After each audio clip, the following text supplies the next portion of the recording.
Good evening, Your Highness. Oh, my, someone's jumpy. Forgive me for startling you, my dear. What brings you out to these beautiful gardens all alone? Growing weary of the festivities, perhaps? I can't imagine why. Who could possibly get bored with all that riveting prattle? You remember me. I'm flattered. Though I can't say I'm terribly surprised. Mine isn't a face that one tends to forget easily. I'm just too beautiful, I suppose. But compared to you, I am merely another grain of barley in the harvest. You look ravishing tonight, Your Highness. That outfit, the cut of the fabric, the colour, it all suits you perfectly. I'm glad to see the king spared no expense, now that he is well. Oh, yes, I heard. Even in my forsaken corner of the world, I have ways of obtaining information. They say it's remarkable how swiftly he recovered. Why, it's almost as if it were magic. But that would be impossible. After all, His Majesty banished magic from the kingdom years ago. It must simply be his own resilience that brought him back from the brink of death. Or perhaps his sheer devotion to his kingdom. But you and I both know the truth, don't we? How did I get in? Do you think that there's a more important question to be asking right now? That's right, my dear. I'm here to name my price. It's time to fulfill your end of the bargain. Or had you forgotten about our little deal? Ouch. Wit as sharp as a razor. It would seem the rose has thorns. I must say, though, your honesty is refreshing. Very well, then. Let us discuss my price. No, I don't want to end my exile. Though that's a good guess. Then what do I want? Oh, not what, my dear.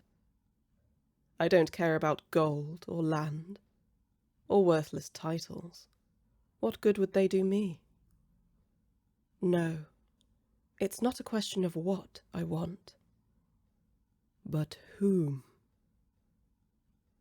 You, my dear. I want you.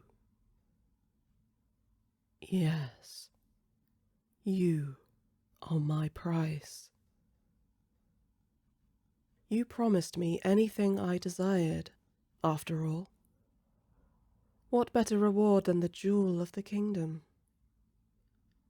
You are your father's most prized possession, and in exchange for his life, you shall be mine.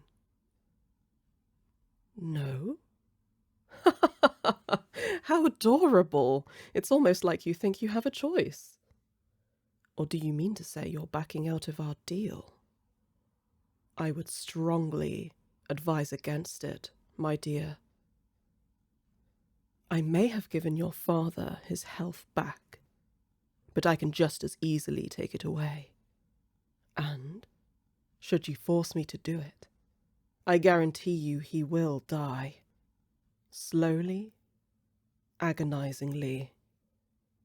We wouldn't want that now, would we? Just as I thought. No, my dear.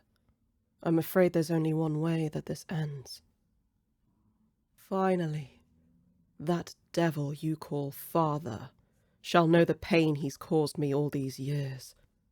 Finally, he shall know what it feels like to have everything ripped away from him when I have his precious jewel in my grasp.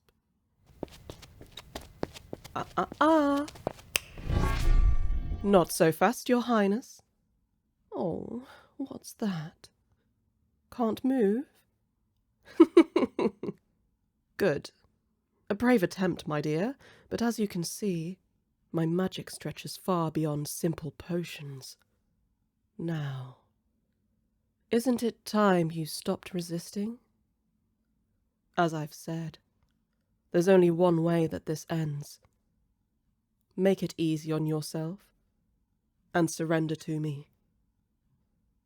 It won't be so bad, I assure you. I take very good care of my treasures, and you will be my greatest treasure of all. Well, what do you say? Still so stubborn.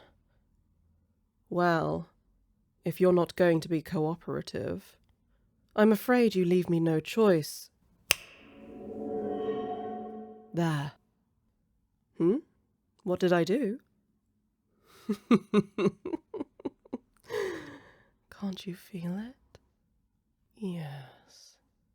Feel your eyes growing heavy, the tendrils of sleep stretching out, wrapping themselves around your mind. Don't try to fight it. Just surrender. Yes, that's it. Sleep, my dear. Sleep. And when you wake, you'll be mine.